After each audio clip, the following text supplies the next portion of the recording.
Now the next topic is how do farmers grow good and healthy crop.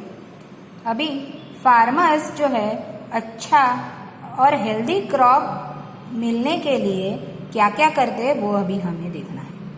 Plants need to be grow on large scale to feed the entire population of country.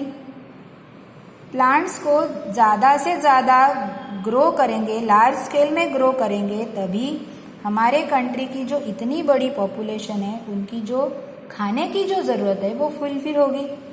अभी ये जो farmers है ये इतनी सारी मेहनत लेते हैं और तभी हमें खाना मिलता है.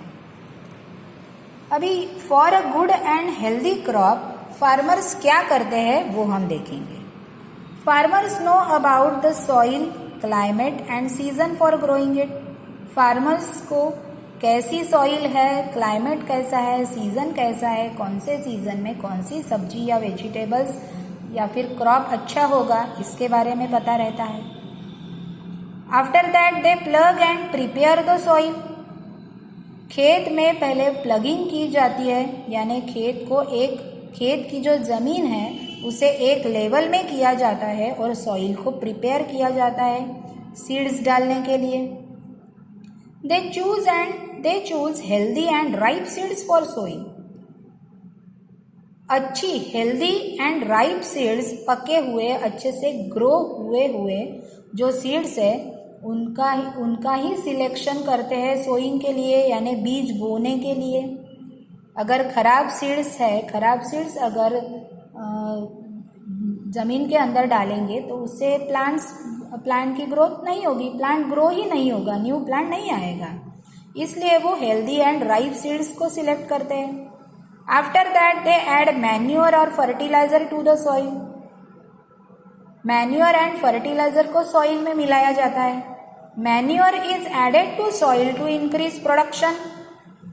मैन्योर यानी खाद, उसे मिट्टी में मिलाया जाता है जिससे कि प्रोडक्शन ज़्यादा हो.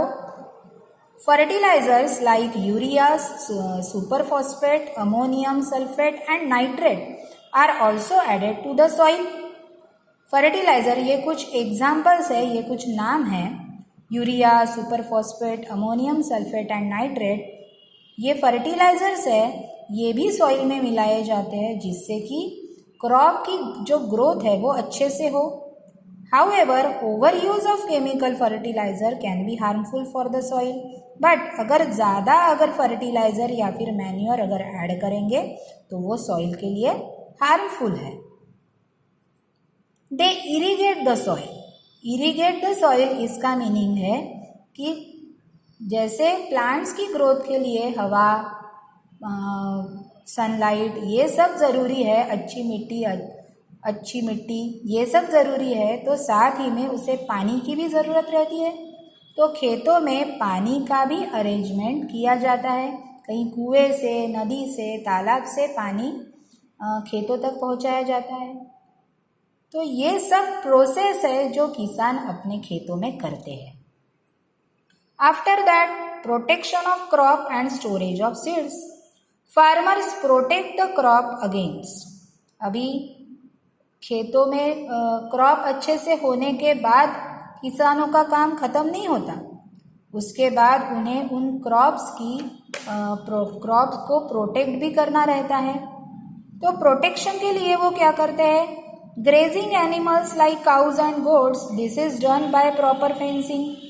जैसे चरने वाले जो घास वगैरह खाने वाले जो एनिमल्स है, जैसे काउज है, बफेलोज है, गोट्स है, तो ये क्या करते हैं? खाते खाते खेतों में घुस जाते हैं और उससे क्या होगा कि क्रॉप का जो है वो नुकसान होगा, लॉस होगा फार्मर्स का. तो उनसे बचने के लिए फार्मर्स जो है वो अपने खेतों में फेंसिंग यानी कंपाउंड करते हैं. After that pest such as locust, grasshopper and caterpillar, ये ऐसे इंसेक्ट्स है, इसे ही कहते हैं पेस्ट. ये क्या करते हैं? क्रॉप को बहुत नुकसान पहुंचाते हैं. तो इनसे बचने के लिए क्या करते हैं फार्मर्स? They use pesticide. क्या यूज करते हैं वो? पेस्टिसाइड यूज करते हैं. These are the chemicals that are spread on standing crop. If spread properly, they protect the crop from being destroyed by pest. अभी इनसे ये पेस्टिसाइड ये भी एक केमिकल्स है लाइक फर्टिलाइजर्स एंड मैन्योर. तो ये केमिकल का स्प्रे किया जाता है क्रॉप के ऊपर, जिससे अगर इसका स्प्रे प्रॉपरली हुआ तो क्रॉप का प्रोटेक्शन होता है पेस्ट से. वो क्या करते हैं, जो कीड़े जो लगे हुए हैं, पेस्ट जो लगे हुए हैं, इंसेक्ट्स जो आए हुए हैं, उनको डिस्ट्रॉय कर देते हैं और क्रॉप का प्रोटेक्शन करते हैं. However, too much of pesticide can be harmful to our health. फिर भी अगर ज़्यादा पेस्टिसाइड का यूज़ करोगे तो they are harmful to the crops and our health also. After that the diseases अगर होते हैं तो क्या होता है, व्हेन द डिसीजेस अगर कभी कभी होता है कि कोई डिसीज क्रॉप के ऊपर आ जाता है और प्लांट्स खराब हो जाते हैं, तो इससे भी फार्मर्स अपने क्रॉप की प्रोटेक्शन करते हैं by spraying fertilizers and pesticides and insecticides.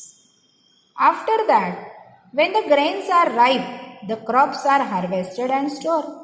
जब क्रॉप पूरा रेडी हो गया है, अगर अनाज या फिर जो कोई भी क्रॉप है वो पूरा उसकी ग्रोथ अगर पूरी हो गई है, तो उन क्रॉप्स को, उन प्लांट्स को कट किया जाता है, काटा जाता है और उसे स्टोर भी किया जाता है. After harvesting grains need to be protected against moisture. कटाई होने के बाद, हार्वेस्टिंग होने के बाद जो ग्रेन्स है उन्हें मॉइस्चर से बचाना ज़रूरी रहता है, उनसे भी प्रोटेक्शन करना ज़रूरी है. They have to be keep safe from rats, moles, birds, squirrels and insects. जैसे उनका मॉइस्चर से बचाव किया जाना ज़रूरी है, वैसे ही उन्हें कुछ ऐसे एनिमल्स है जैसे रैट्स है, चूहे है, पंछी है, स्क्विरल्स है, गिलहरी है, कुछ इंसेक्ट्स है, इनसे भी बचाना ज़रूरी है. So they must be stored in airtight seal container. Airtight seal container. तो ऐसे जो रेडी जो ग्रेन्स है, जो after harvesting the grains are stored in airtight seal container. Okay. Plants like other living things need love and care. जैसे plants को love और care की ज़रूरत है, वैसे ही बाकी लिविंग थिंग्स को लव और केयर की, प्यार की ज़रूरत है. Under favourable condition they grow well. A good crop adds to the wealth of country. Favourable condition अगर है तो उनकी भी ग्रोथ अच्छे से होगी. अच्छा क्रॉप ही हमारे देश की संपत्ति को बढ़ाता है. तो आपने देखा बच्चों कि फार्मर्स इतनी मेहनत लेते हैं, साल भर मेहनत करते हैं और तब जाके हमें खाना मिलता है. तो हमें खाने को वेस्ट नहीं करना चाहिए. ये बात आप हमेशा याद रखिए. Here our first lesson of science is completed. Understood all of you? Thank you.